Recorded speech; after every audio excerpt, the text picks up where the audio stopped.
When working with an attorney during a divorce, what are the key pieces of information that are just crucial for clients to share in their case? There are a lot of really important pieces of information that are really required. We're in the process of breaking a partnership and dividing those assets. So, information about those assets and those debts are incredibly important. So, that type of information is really important. And then, if we're talking about custody and visitation, that also is incredibly important. We're looking at what is the best interest of the kids. So, in that situation, we may be looking at some very intimate details about what the other parent's doing, whether it's the use of a substance or drinking or activities are they engaging in. Is this affecting the children? In California, we don't look at fault, so that's not as important. But what is important is that best interest standard. Welcome to the 805 Law Group Podcast, your source for an entertaining blend of law and legal community updates. Each week, you'll get crucial insights into family law, personal injury, criminal defense, and estate planning, along with the latest insider information about what's happening in the local legal community and high-profile cases right here on the Central Coast. Now let's get started with your host, the founder of 805 Law Group, attorney Bill Ausman.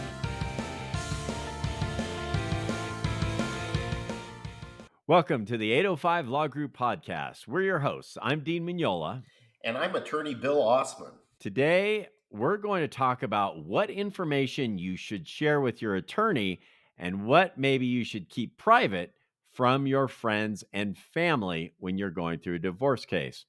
So, Bill, let me ask you, when working with an attorney during a divorce, what are the key pieces of information that are just crucial for clients to share in their case? There are a lot of really important pieces of information that are really required. We're in the process of breaking a partnership and dividing those assets. So, information about those assets and those debts are incredibly important.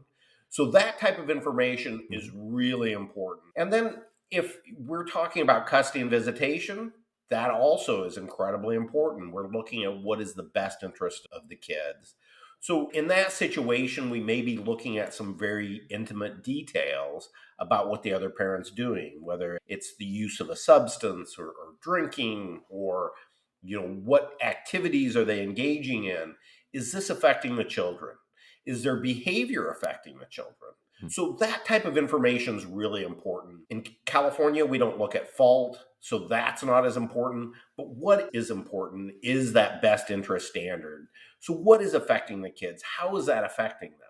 We're not there just to make the other parent look bad, but we're there to provide really great information so the court can give you great custody, great financial orders so that you can move forward with your life. Okay. Now, is there legal or financial information that clients commonly overlook providing to their attorneys? And how can this oversight really impact the proceedings? Yes, quite often people will forget really common things. They'll think, oh, that was just my credit card. I don't need to provide that. Yes, you do. Unless you have a prenuptial agreement, all accounts are community property during the term of the marriage. And even if they are separate property, you have a duty to disclose that information. So it's really important to get all the accounts. Everybody thinks about the bank account, the check account. Those are common things. The tax returns, those are the common things that people forget is, oh yeah, I've got an old Citibank account or I have an old student loan. We need all of those accounts. So it's really important that people go through all their accounts, get all that information. If you have an old retirement account from an old job, we still need that information. Hey, maybe your parents left you a piece of property or interest in a trust. We need all that information. So those are common things that will cause the divorce process to be more complicated. And in some situations could cause a penalty for the client. If you willfully fail to disclose assets or debts or opportunities, you can be held liable and have to pay the other person 100% penalty of that asset. We know some people are very private people and they're very sensitive to their privacy. But when it comes to their divorce, how should clients navigate the balance between the privacy and being open with their attorney? With your attorney as one person, you need to be very open with. You need to let them know where the skeletons lay in the closet. There's attorney client privilege. You are the holder of that privilege, so it's not going to go anywhere else. So it's important to disclose that information so that one, you get it disclosed, two, that you have a strategy going forward that's going to get you legal traction and get you the best results possible. So Mhm. I would lean on the side of over disclosing, give all that information to your attorney. They can help you through the process, get you great results. Okay. Well, what risks are associated with withholding information? I assume that can really cause you some problems. It can cause you problems in many regards. Like I say, there is a 100% penalty. This is a very famous case. One spouse won the lottery. They quickly filled out the divorce paperwork, never told the other spouse about the lottery winnings, cashed that out after the divorce. And once it became known to the other spouse, they sued him. And what ended up happening was the other spouse got 100% of that lottery winning. Wow. So you don't want that to happen. And so it's important that you disclose that is private information. Your attorney will keep it confidential. You'll only disclose that to the other party. Not only are you risking losing the entire asset by not disclosing it, you could lose attorney's fees and costs. The attorney's fees and costs that the other spouse expended to prove that you have that asset, you could Mhm. be fined with that under a general fee shifting statute, as well as you could be sanctioned for not disclosing that information. Okay. Are you enjoying the 805 Law Group podcast so far? Make sure you never miss an episode by hitting that subscribe button now. This podcast is made possible by listeners like you. Thank you for your support. For more information about 805 Law Group, visit our website, 805lawgroup.com. Now, let's get back to the show. Well, you gave a great example of what can happen if you don't disclose. Do you have some examples of where people, when you do disclose a lot of information, how that can help their case and has helped their case?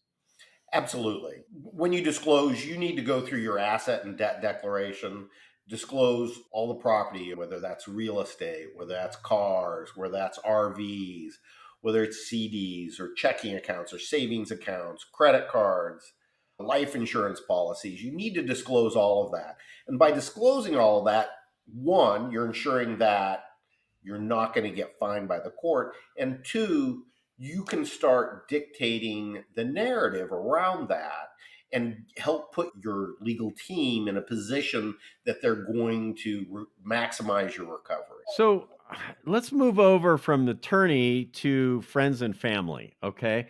Are there specific personal and sensitive details that clients should avoid sharing with friends and family, especially when it comes to their divorce case? Yeah, there are things that you should, and there are things that you should not disclose to family and friends. One of the things that's really important when you're going through a divorce is a great support network.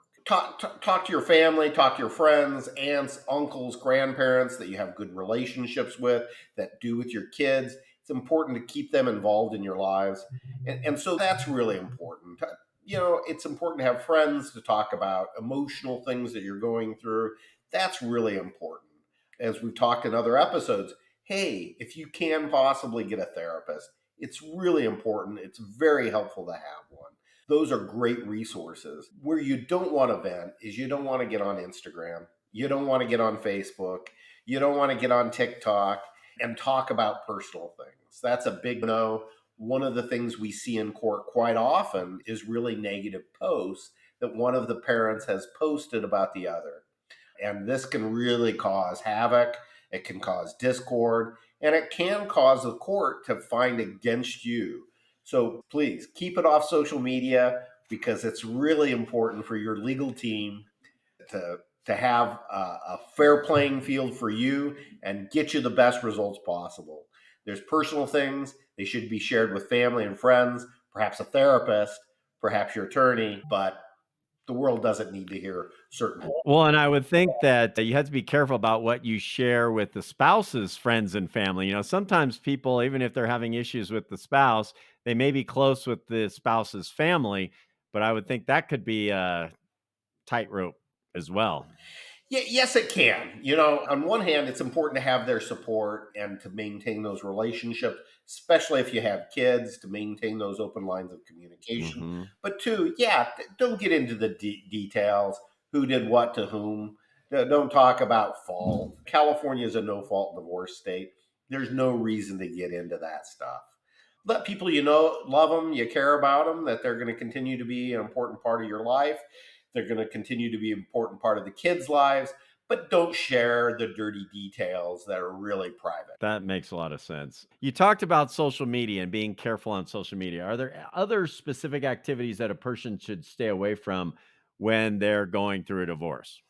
Yeah, one of the things that gets people in trouble consistently is overconsumption. Maybe Mhm. having a few extra beers or an extra few glasses of wine. This can lead to problems on social media. This can lead to Mhm. problems at the bar. This can draw problems driving home from a friend or family's house. And so, where we see people consistently have problems in a divorce is overconsumption, whether that be alcohol or marijuana or some other substance. It's best to back off of that. It'll help smooth things out for you, and it'll help so that you don't have problems down the road. That's great. Well, we all know people, when you're in this kind of situation, you want to get the best result you possibly can. What kind of person typically gets the best results in a divorce process, would you say? People that are on top of things, people that are organized, people that can pivot, usually get the best results. First, you need to be really organized. Get that information to your attorney, do the legwork, get that information. And then, two, keep yourself physically and mentally fit. Stay involved if you're involved in a church group or a social organization that's positive. Stay involved in that. Invest in your friends, invest in your physical fitness. Even if you don't belong to a gym, hey, this is a good time to strike up that gym membership, get in there, hit the weights. It can really help you have mental clarity and focus. It keeps your body fit, it keeps your mind fit. And so Mhm. do these things that are important. If you're involved in a church, stay involved in it. If your kids are going to a youth group, or even if they've been out of the practice, this is a good time to get them involved in those type of things, those positive Right. activities. Make sure they're doing that sports practice and staying Mhm. involved in those extracurricular activities. And you should be too, because Mhm. keeping fit, keeping that social network together is really important. And don't be in a hurry to jump in the dating pool. It's still going to be there when things clear. It's better to have a clear idea of, hey, what went wrong in this relationship? How can I improve that? And what qualities am I looking for in a person? Once you're able to do that, once things have calmed down, you're in a better position to put your mind around looking at potential future spouses. Very good advice. All right. Well, thank you, Bill. That's going to wrap up this episode of the 805 Law Group podcast. If you enjoyed the content, please click the like button and consider subscribing and following, depending on what platform you're on. And take a look at that notification bell if you'd like to be notified for future episodes. And also, feel free to comment below if you have any questions or comments. We love to read those and really interact with you. Bill, any final thoughts? Yes, Dean. I'm really excited about my new book. This is California Divorce and Family Law. It's an excellent publication. Our clients have been really excited about getting a copy of this. We have it available on Amazon, but as a free incentive, I want to invite all our viewers to come by and get a copy or just drop us a line. I'd be happy to get you a copy of this book. People have been finding it really helpful, really helping them to organize their thoughts and help prepare them in this process. Excellent. And it really is a great book. All right. Thank you very much. And we'll see you on the next episode. Thanks for tuning into this week's episode of the 805 Law Group podcast. Don't forget to visit our website, 805lawgroup.com/podcast, where you can subscribe to the show on iTunes, Spotify, or Amazon Music so you never miss an episode. If you found value in the show, we'd love it if you could rate it on iTunes or even tell your friends. Make sure to join attorney Bill Ausman next week for another informative and entertaining episode. Remember, at 805 Law Group, we're turning law into empowerment, one episode at a time.